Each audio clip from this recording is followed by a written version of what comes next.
My name is Marc Bamuthi Joseph. I identify as father, educator, artist, and first-generation American. I've been making art my entire life. I've also been playing soccer my entire life. I'm making a text-based piece that dances like Lionel Messi does. It's called peh-LO-tah, and it's premiering in the spring of 2016. Lovely pass for Messi. Oh, control, brilliant out of his feet. Lionel Messi!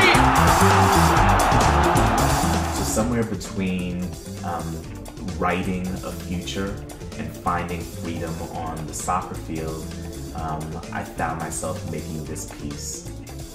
But before I got here, I spent some time on Broadway, have performed with legendary musical artists.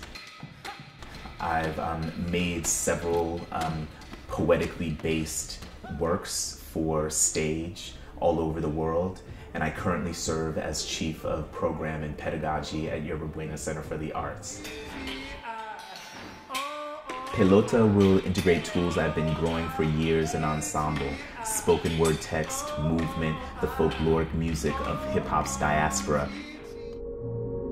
It also features a new visual language for my company created by Christine Marie, who I consider an inventor of analog lights and light systems that intentionally uses the dispersion of shadow to speak silent poems.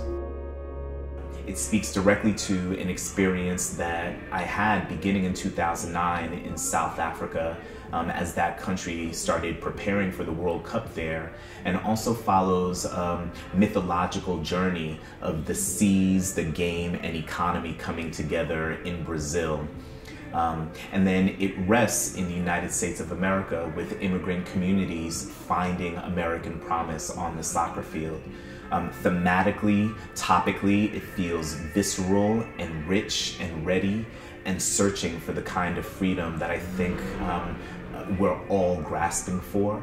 And there's some pretty amazing places where we know it's going to land. We know it'll be at Yerba Buena Center for the Arts in San Francisco. We know it'll be at Georgia Tech at the First Center in Atlanta. We know that it'll be at the Kennedy Center in Washington, D.C. So I think it's going to be dynamic and amazing, but you know, the difficult part is that we have to start somewhere. And our development process needs resources in order to make this start as powerful and as potent as I think that the piece is going to become.